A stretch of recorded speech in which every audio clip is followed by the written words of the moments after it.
The police and the judges, they are using this remnants of communist law and this clause which is called spreading toxicomania, and you can easily apply it to anything. You can apply it to somebody who is wearing a t-shirt with a leaf on it, so it's a very dangerous weapon in hands of the police.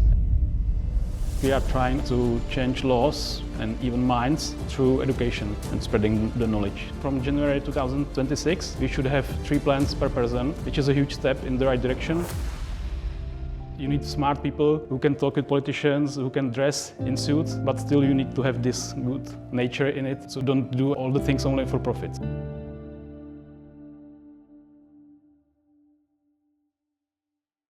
My name is Lukas Hurt and I'm from Czech Republic. I have been born and raised not far from here because now we are in Olomouc, which is a very nice city and very important for cannabis. And I live for about 100 kilometers from here towards east, closer to Prague. And originally I studied history and English at this university. And then I turned into work in hospitality. I lived in Ireland for 6 years. And then I moved back and started to work in cannabis as a translator. And then I became editor-in-chief and publisher of the only print cannabis magazine in the Czech Republic and possibly in the whole Eastern Europe, which is called Konopí. And I also work as a general manager of cluster Czech hemp, and also I'm volunteering as an activist trying to free people who are rotting in prisons behind bars for cannabis. I live in a tiny village just between Prague and Olomouc. I'm very lucky to have closest town, which is the biggest railway junction in the middle of Europe. So I can very easily reach to Prague, Brno, Ostrava, but even Vienna, Berlin. So I'm spending a lot of time working on train, which is great for working in cannabis and being cannabis journalist because it's very easy to get anywhere and attend events which are happening all around the country and even in neighboring countries as well. So how can you sum up your mission in cannabis education and media? Well, I think we are trying, or I'm trying to change laws and even minds through education and spreading the knowledge. Did you have also some problems because of sharing the knowledge? I didn't have any problems personally, but one of my great colleagues and my former mentors, Roberto Verka, who has been publishing magazine Legalizace, where I used to work as an editor before starting my own magazine. He has been actually tried and persecuted for publishing cannabis magazine in the Czech Republic, and it took 5 years and it's still not over. And it's only about spreading the so-called toxicomania, which means drug abuse, through publishing his magazine. So, I'm publishing a magazine as well, so this can happen to me too. So, I haven't been punished or something, but this is still in my mind that something like this could happen to me. Although, honestly, I think when you are spreading the truth and the information that can be useful to people, you shouldn't be punished for that. So. But since when is in Czech education and science criminal offense? There's never been criminal offense, but the police and the judges, they are using this remnants of communist law and this clause which is called spreading toxicomania, and you can easily apply it to anything. You can apply it to somebody who is wearing a t-shirt with a leaf on it, so it's a very dangerous weapon in hands of the police, and we are trying to actually remove it from the law. Unfortunately, we didn't succeed. But you have now cannabis law, medical cannabis law, and this still apply, this toxicomania law? Yeah, definitely. Yeah, but what we are trying to do with our magazine, that we actually focus on the medical aspect, and we kind of think this actually plays into our hands, because it would be hard for police to criminalize a magazine which is read by patients. We had many interviews with doctors, with patients, with scientists, with researchers. So it's hard to punish us for science. But they tried to do it with Legalizace magazine years before. So it's quite hard. But at the same time, we actually had some huge success recently. We managed to get through the parliament a law which changes the approved limit of cannabis plants one can grow. So from January 2026, we should have 3 plants per person allowed, which is a huge step in the right direction. But obviously, and as it usually goes, it's not without flaws. So the limit for possession is only 100 grams. And as you surely know, it's hard to harvest only 100 grams when you have 3 large plants. So there will still be issues, but at least it's a first step. Tell me, what first drew you into writing about cannabis?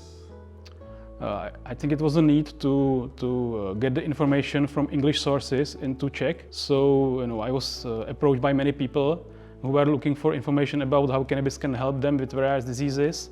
And there was lots of information like 15 years ago which was appearing like in scientific papers, but it was only in English. So as a translator, I naturally started to translate these studies and even patient stories. Then I started to work for the magazine Legalizace, as I said before. And continuously, as the time passed, I also started to write my own articles. Then I did my own interviews. And in 2018, I started to publish the new magazine, which is called Konopí, and I became editor-in-chief there. But before that, I think I went through all the positions you can imagine in Cannabis magazine. So, I know how it works from the beginning to the printing. Tell me, who in cannabis media or life generally inspires you the most right now? Well, there are many important figures who have inspired me in recent years and throughout my cannabis writing career. Starting with, for example, Lumír Hanuš, who is a very famous scientist and who actually studied at the same university as I did, and who is very famous for his discovery of anandamide. And I admire his patience and humbleness at the same time. I have a very good cooperation and relationship with Alex Rogers, who is the director of the ICBC conference, who is very business focused, but at the same time, I can feel he's like a patient advocate, and he is very also friendly and polite. And I think you need smart people who can talk with politicians, who can dress in suits, but still you need to have this good nature in it, and so don't do all the things only for profit. So that's, I think, what is most important at the moment. What's the biggest misconception people have about your work? Well, I think the people who read our magazine and follow my work, they actually think that we have an influence even over general public. But unfortunately, I think that most of the people who read my magazine and who read follow my work and follow the cannabis news, they are usually already on your side. So it's really hard to get people from the other side to actually agree with you. And I think many people who read our magazine, they think that it's we can easily influence the whole general public, but it's a very long way to get there. Smoking, vaping, edibles, what do you use? When I was younger, I used it also recreationally. Like most people start recreationally when they are young, and then you find out that it helps you with some ailments. So in recent years, I switched to vaporizing, which was one of the best things I think I did. I also see the benefits of edibles as well. So I can easily understand that some people prefer edibles, but for me at the moment, it's the vaporizing is the choice.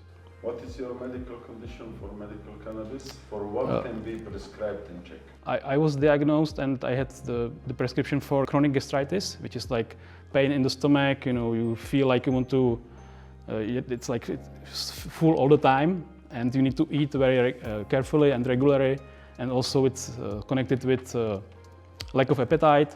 So cannabis is helping me with all that. And in recent years, unfortunately, the writing about cannabis is taking a toll on my back, so I have a chronic back pain as well. So it can help with that as well quite well. What tells you the better story, indoor or outdoor cultivation? For me personally, I have been always growing only outdoor, and I think from the interviews I did with famous growers and researchers, I think the future is in high-tech greenhouses, because I think we should utilize the energy of the sun, but we also should be using the modern techniques. So I think the greenhouses, which you can use like the darkening and stuff like that, are the future. Tell me, if you had more than enough money, what's the first thing you would do with it? Well, I think I would pay decent wages to all the people who have been working voluntarily for many years on trying to get people out of the prisons in the Czech Republic, because I know it's a lot of work, and I think they would deserve to get some money. You have some organization which can be supported? Well, that's the problem, because we have only citizen initiative. So it's not written in the books anywhere. It's just a group of people who come together and do some voluntary work, but we don't have any home office, and we don't have any headquarters. We are not, so you cannot support us. We need to lay some groundwork to it and institutionalize it, and then we can raise some capital. What's one luxury you'd never give up, no matter what? I think that would be the peacefulness of my home village, where I spend time with my kids and with my wife. And what is your personal definition of good health? Well, that's not easy, because I have never been in good health for most of my adult life. So it's like continuous struggle, but I think that you need to be first healthy in your head and like have positive attitude, because without it, it's very easy to become very sick even inside physically. So I think it all starts with like the positive attitude and the mindset. What's the most powerful thing a person can have? Being loved and appreciated for what you do. Like if you do some work and you do it with your heart, and then you see that people appreciate it, then it gives you more energy to keep working. What do you think happens when we die? Well, I'm not like much self-centered, or I think just life goes on for the others. And what's the smallest thing that someone's done to you that meant the most? Wow, that happened so many times, but if I should remember one thing, that would be probably when I was visiting for the first time a fellow activist, a cannabis activist in Bayer 13 years ago, and he actually showed me Rick Simpson and the cannabis oil they were making to help very sick people. And I think that evening changed my life, definitely, because it opened my eyes, and it's quite a coincidence that it actually happened a few hundred meters from here. It was also in Olomouc. What's the most important single lesson cannabis has taught you? From my personal point of view, I think it showed me that it made for me easier to look at things from other people's perspective. It helped me realize that there to be two people sitting and watching the same movie or something, but everybody can have different memories from it, because everybody was raised differently and everybody has different experiences. So I think it allows me to judge people less harshly than I used to when I was younger. And I think this actually happens to more people who are using cannabis, because I hear this very often, that it can help you to change the perspective from the egoism to see the whole thing. And if you could give one piece of advice to your younger self starting out in journalism? Well, probably don't start the English version of our magazine just before COVID. Because we started an English version of our Czech magazine, and it was just before COVID, and it didn't help with the advertisers, obviously. So if I knew that, we would probably postpone it. But that's life. Describe the rest of your life, what you do in few words. Well, I'm working in cannabis like 99% of my time, but I'm also a chess player. So I used to train and mentor young players, and I hope to get back to that. And also my son is starting school very soon, so I'm focused on raising him and my younger daughter. So for me, cannabis and my family is my world at the moment. Where can people read you or follow your work? We have a Czech magazine, as I said, and we have a website which is magazine-konopí.cz, and we also have the English version of the website, which is canadamag.com. I'm very active on LinkedIn in English, so people can view my profile on LinkedIn, where I publish a lot of stuff as well in English. And now the last question: if you could leave the world with one sentence of wisdom, what would it be? Sharing is caring. Exactly. Thank you very much, Lukas. Thank you for the invitation. I hope to see you soon.